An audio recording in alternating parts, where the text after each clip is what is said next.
the Great Lakes, we have 20% of the fresh water in the world. In the world, 80% of the fresh water in the United States. But honestly, this is more valuable than oil. It's more valuable than gold. You cannot survive as a human without water. Continuing to allow Enbridge to pump oil through the Straits of Mackinac is undeniably dangerous, reckless, and irresponsible, and the facts supporting the need to shut down Line 5 are resounding. We have a pipeline system with a history of problems running through our country's largest source of surface freshwater, and it happens to be operated by the company responsible for one of the largest inland oil spills in North America, said Mike Schreiber, Executive Director for the National Wildlife Federation's Great Lakes Regional Center. This pipeline system places the Great Lakes and many local communities at an unacceptable risk. Sabering Shankman of Inside Climate News expressed that an aging pipeline that passes through a critical stretch of the Great Lakes region has had at least 33 leaks in its 66-year history, spilling more than 1 million gallons of oil and gas liquids, according to federal data. In a computer modeling study by the University of Michigan, more than 700 miles of shoreline in Lakes Huron and Michigan are potentially vulnerable to oil spills when the pipeline beneath the Straits of Mackinac ruptures. To understand the real threat Line 5 presents, it's important to consider communities beyond the region that have suffered disaster at the hands of reckless oil companies. Whether we're talking about Enbridge's devastating Kalamazoo spill in 2010, when a 6-foot break in the pipeline ruptured into catastrophe, or Enbridge's Moreland, Kentucky pipeline explosion this August, which tragically resulted in the death of 1 woman, hospitalized 6 others, and left homes, railroads, and 30 acres ablaze. The danger is clear. To date, the damages to natural resources, property, and others ensued by the Kalamazoo rupture have required years of cleanup and over $1 billion in restoration efforts. And they have a terrible track record in terms of failing to maintain their pipelines. Not to mention the latest one in Kentucky, but the one a month ago in Kansas. And never has this pipe been examined since the day it was built by an impartial, independent expert. A recent Wall Street Journal review found that there were 1,400 pipeline spills and accidents occurred in the United States between 2010 and 2013. According to the Journal review, 4 in every 5 pipeline accidents are discovered by local residents, not the companies that own the pipelines. From 1994 through 2013, the United States experienced 1,796 serious incidents, causing 682 fatalities and 2,616 injuries, with 1.4 million in property damage caused by multiple oil companies. Harboring over 3 million lakes, 100,000 glaciers, and teeming with diverse wildlife, Alaska is a prime example of the dangers of oil spillage. The Alaskan Exxon Valdez man-made disaster in Prince William Sound in March of 1989 spewed 11 million gallons of crude oil into the pristine waters of the Sound, contaminating 1,300 miles of coastline. The results were devastating for over a decade. The Alaskan fishing industry was decimated, and 30 years later, oil pockets can still be readily found polluting the area. The Alaska Oil Pipeline runs a distance of 800 miles from Prudhoe Bay in the north to the port of Valdez in the south. The pipeline takes 3 days to move oil from its northern origin to its southern destination. A primary concern of the region's people living off the land is that the massive pipeline leaks. Measuring how much oil is pumped into the pipeline at Prudhoe Bay and how much later arrives in Valdez, they have found that the numbers don't lie. The amount arriving in Valdez is significantly less. Daniel E. Estrin, Advocacy Director for Waterkeeping Alliance, asked, "How much more proof do we need that fossil fuel pipelines will always leak, spill, and explode? Even new pipelines leak. It's high time that our nation stops risking public safety and its precious natural resources to enrich big oil by approving these dangerous projects." Just a few of the other U.S. communities ravaged by pipeline spills and disasters include Romeoville, Mackinac, and New Lenox, Illinois, Griffith, Indiana, Moreland, Kentucky, Bay City, Kalamazoo, and Marshall, Michigan, as well as the 33 Line 5 spills, Grand Rapids, Grand Marsh, and Cohasset, Minnesota, Nietzsche, Fort Berthold, and Standing Rock, North Dakota, Atwood, Superior, and Exland, Wisconsin, and many more across the country. In Minnesota, Enbridge wants to build another pipeline to replace its current Line 3. Constructed in 1968, Line 3 is also aging, corroding, and operating at just over half capacity due to safety concerns. The new pipeline, which would restore full flow of oil from Canada, would run through a region of lakes, rivers, and wild rice waters. More than 500 religious leaders have signed a petition against Enbridge's proposed new pipeline across northern Minnesota, recognizing the project as a moral issue and a threat to the environment as well as Minnesota's Ojibwe community, because it crosses tribal lands and infringes upon treaty rights. Data from the U.S. Pipeline and Hazardous Materials Safety Administration shows that the U.S. portion of the pipeline network owned by Enbridge and its joint ventures and subsidiaries suffered 307 hazardous liquid incidents from 2002 to 2018. On average, there was one spill every 20 days. Robert F. Kennedy Jr., President and Senior Attorney of the Waterkeeper Alliance, said, "Pipelines do not benefit the American people. They benefit a few billionaire oil tycoons who make their riches by impoverishing resources. TransCanada has proven it is unable to keep the drinking water of millions safe. They cannot be allowed to continue their exploitation of America's heartland." Back in the Straits of Mackinac, the threat is clear and the danger is imminent. It is only a matter of time before Enbridge's Line 5 ruptures, ultimately destroying one of the United States' most precious resources and the lives of all who depend on the region's safety. According to Barbara Stammers, Michigan said no to Enbridge's Line 5 by electing Governor Whitmore, who has promised to decommission the pipeline needlessly threatening our Great Lakes. Governor Whitmore has claimed that her primary goal has always been and remains to get Line 5 dual pipelines out of the Straits of Mackinac as soon as possible.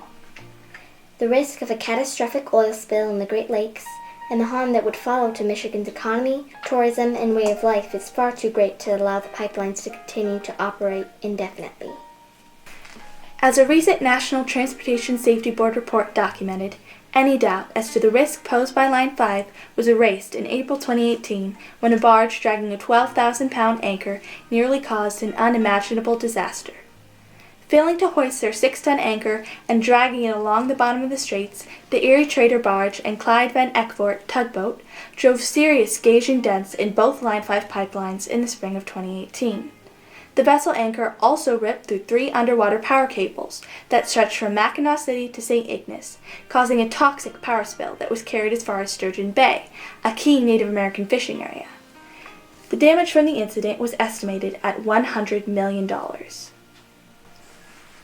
Following this incident, Enbridge then failed to shut down Line 5 as required, even when winds were recorded at 30 knots with wave swells reaching 6 to 8 feet in height. To keep oil flowing through the Straits of Mackinac at any cost, Enbridge has proposed to build a tunnel 400 feet below the surface of the water from St. Ignace to Mackinac City. However, a project of this magnitude would take far too long to implement, leaving the deteriorated pipelines indefinitely exposed, vulnerable to the rough waters and heavy traffic of the straits, and at continually increasing risk. To offset the constant seepage of water into the tunnel during construction under the straits, a special boring technique would be required. This specialized labor would demand the expertise of specialists flown in to work on the project, limiting the number of local jobs actually made available. There's more to Line 5 than this little 5-ish mile segment. There's another 600-ish miles Streams, running across 400 plus waterways. Plans for this tunnel also continue to violate the federal treaties ensured by the law, that the 12 tribes of Michigan as stewards of the land and water are constitutionally required to be included in policy decision-making. A landmark decision by the U.S. Supreme Court on May 20th 2019 upholds these rights and clarifies that the state laws do not supersede treaty obligations. That stuff in it, and so they call it a utility tunnel. Well, what's turned out is the American Transmission Company about a month ago said there's no way we're putting electrical lines in with volatile natural gas, with any kind of gas. For years, Mackinac Island residents have been promised that Line 5 would have a limited lifespan. Instead of safely phasing out the dangerous aged dual lines in the Straits, state officials have proposed a tunnel to extend the operation of the pipelines as much as another 10 years, said Margaret Dowd, the mayor of the city of Mackinac Island. The city, people, and businesses have waited far too long. It's time to bring Line 5 under the rule of law and bring it to an orderly closure. Enough is enough. Enbridge is purchasing influence and political support in Michigan, plain and simple. And they are poisoning our politics along with our Great Lakes environment, said Sean McBrady, Oil and Water Don't Mix coordinator. Our elected representatives are supposed to represent the people. We can't trust them to do that when they are financially beholden to Enbridge. Enbridge is spending many, many millions to, have the PR campaign and convince people there's not a danger. Enbridge continues to insist that they be allowed to run oil through the Great Lakes indefinitely, ignoring the imminent threat to the safety and welfare of the people and the environment off of which they live. The foreign oil company persists, bending the rules and forcing their own agenda. Rather than negotiating, Enbridge walked away from talks with the governor and filed a lawsuit. Governor Whitmore has directed the Department of Natural Resources to begin a comprehensive review of Enbridge's compliance with the 1953 easement and other factors affecting its validity. Possible violations of the easement are just one of the several grounds by which the state could seek to shut down the pipelines, some of which the Attorney General has already invoked. From a legal standpoint, there are a number of lawsuits that Enbridge is facing regarding Line 5. There's 5 now going in Michigan, and 2 of them involve the federal government, and 3, including ourselves, involve the state government. The Bad River Band of Lake Superior, Chippewa, for one, have filed a suit against Enbridge calling for the decommissioning and removal of the pipeline, which runs across 12 miles of fragile habitat in the Bad River Reservation. A complaint against Enbridge has been filed with the Straits of Mackinac Alliance, a coalition of individuals, property owners, and organizations working cooperatively to protect, preserve, enhance, and restore the natural resources of the Straits of Mackinac and adjacent waters of the Upper Great Lakes.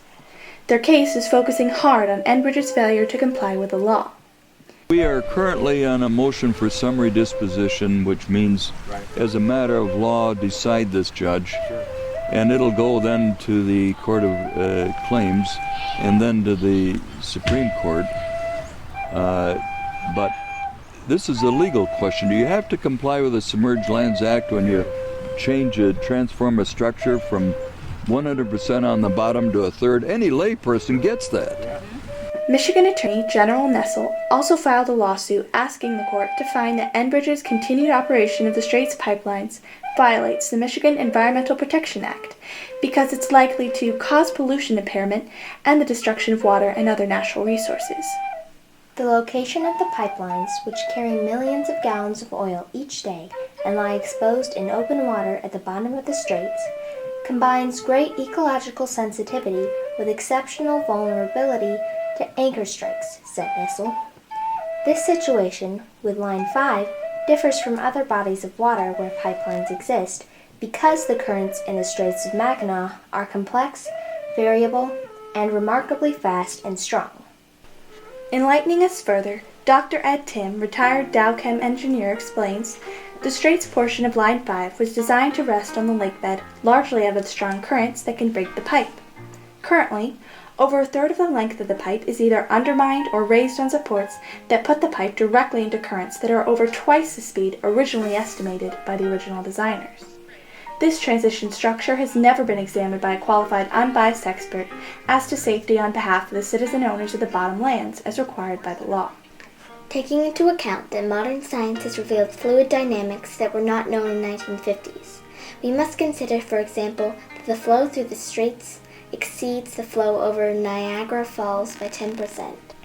Nessel states, "The continued operation of Line 5 presents an extraordinary unreasonable threat to the public because of the very real risk of further anchor strikes, the inherent risks of pipeline operations, and the foreseeable catastrophic events if an oil spill occurs at the straits."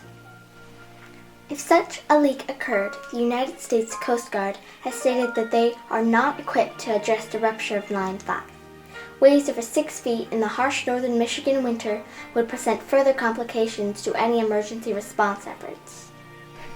Alongside the danger of a huge rupture, another serious concern is the very real potential of pinhole leaks that would not immediately trigger the Enbridge leak detection system.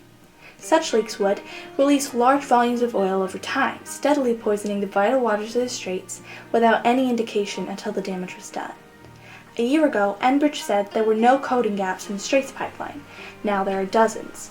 "When will we know the full accounting of what Enbridge knows about Line 5, said Valerie Brader, Executive Director of the Michigan Agency for Energy. As far as economic impact goes, the lines remain pretty clear for most, informed enough to see things the way they stand. When Enbridge Line 5 is allowed to rupture, if Line 5 is allowed to rupture, the region's ability to function and sustain itself will cease to exist. The entire region will ultimately be completely devastated, and the entire nation will be affected." Addressing the issue of Line 5's violation of 183-year-old tribal treaties recognized by the United States Constitution, the Anishinaabe Caucus of Michigan is also joining in the push to shut down Line 5 immediately, to eliminate catastrophic risks to water and land, and to abandon plans for a tunnel which would perpetuate existing risks to our resources. Andrea Pierce, chair of the Anishinaabe Caucus, says negotiating with Enbridge is foolhardy at best. Putting the Great Lakes at risk for a Canadian corporation's bottom line while ignoring the citizens of Michigan is not a good way to foster trust in a good working relationship. Waters of the Great Lake Basin are too important to give away to Enbridge. Our water is in a state of emergency, and we need to react as if we are in a state of emergency, as if our lives depend on it, because they do. The Pipeline Safety Advisory Study was clear. We know it is when and not if pipelines break. Given the previous record of more than 1,000 recorded leaks since 1968 and the recorded deterioration of the submerged portion, Line 5 should have been shut down years ago. It's only a matter of time before Enbridge Line 5 ruptures. When it does, shipping will cease through the Straits of Mackinac. In Rogers City, Michigan, on the shores of Lake Huron, is the site of the world's largest limestone quarry. While much of it is used to neutralize farmland soil, the bulk of the quarried limestone is used to remove impurities from metal in the processing of steel. So, in the event of a rupture, not only would ships be unable to transport iron ore to steel plants, but steel mills would be denied essential limestone shipments as well. Although Line 5 provides 250 jobs and a mere $22 million in tax revenue, it cannot measure up to the economic significance of the losses that would be incurred by Michigan's tourist and agricultural industries, should there be a catastrophic leak. Tourism employs 214,000 Michigan residents directly, with another 326,685 in related and supporting industries. Tourism generates $37.8 billion in sales and another $2.4 billion in local and state taxes. Agriculture provides 923,000 farming jobs and another 22,600 in supporting industries. Michigan's 300 agricultural commodities generates $13 billion, directly with another $101.2 billion in related and supporting industries. Clearly, good stewardship of Michigan would not dare risk so much for foreign interests. The dangers presented by Line 5's age, deterioration, and instability amidst turbulent waters, along with a history of negligence on the part of the foreign oil company, leave little to no room for excuses when determining the future of U.S. communities and our priceless resources. I would grant that motion to shut down the pipeline now and make them comply with the law like you and I and everybody else here has.